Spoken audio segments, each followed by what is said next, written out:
जहाँ तक उनकी मुलाकात का प्रश्न है, कोर्ट में तो उनका बिहेवियर बहुत ही अच्छा, कोई भी वकील इस करकटुमा कोर्ट में ये नहीं कह सकता कि उनका बिहेवियर सही नहीं था।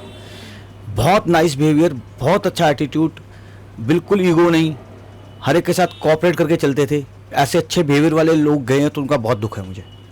जहाँ तक पर्सनली मैं एक दो बार उनसे मिला भी था, उनका नेचर बहुत अच्छा था, कभी वो इतने प्रेशर में लगे नहीं कि मतलब इतना इंटेंस प्रेशर वो अंदर बेयर कर रहे थे, कभी उनके फेस पे नहीं आया, हमेशा स्माइलिंग फेस और नॉर्मल रहते थे वो। देखो जो आजकल के केसेस हैं वो लेडीज से ज़्यादा आजकल जेंट्स कर रहे हैं। ये डाटा भी है ऑल ओवर इंडिया लेवल पे कि लेडीज से 1/3 ज़्यादा जो केसेस हैं वो आज जेंट्स के हैं।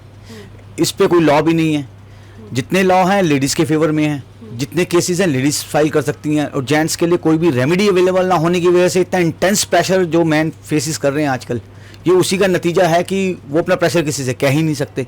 इसी प्रेशर को वो शायद वो बियर नहीं कर पाए होंगे, उन्होंने ऐसा करा।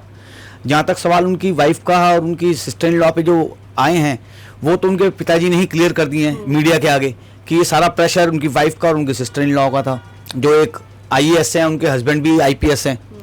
तो ऐसी स्टेज में अबेटमेंट ऑफ सोसाइटी उनके अगेंस्ट बनना चाहिए और बनेगा।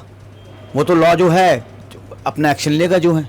सर अभी मैं कुछ दिन पहले एक इंटरव्यू कर रही थी जिसमें एक नॉर्मल इंसान ने बोला कि लड़कियों के लिए बहुत सारे लॉ है लेकिन हमारा ना कोई सुनता है ना कोई ध्यान देता है। तो आपको लगता है कि लॉ कहीं ना कहीं वीक पड़ रहा है मेल्स के लिए? देखो बायसनेस ऑफ लॉ तो आज क्लियर नज़र आती है। आजकल मेल फीमेल के लिए अलग अलग लॉज बना दिए गए हैं, जबकि ऐसा होना नहीं चाहिए। होना चाहिए कि दोनों के फेवर में होना चाहिए, आइदर दिस साइड और दैट साइड, बट ऐसा है नहीं। इसमें रिफॉर्म्स की बहुत नीड है कि जो मेंस हैं उनके लिए भी कोई ऐसे लॉज आने चाहिए जो इतने प्रेशर बियर कर रहे हैं और फेस कर रहे हैं, उसका कोई जा ही नहीं सकते, कुछ कह ही नहीं सकते।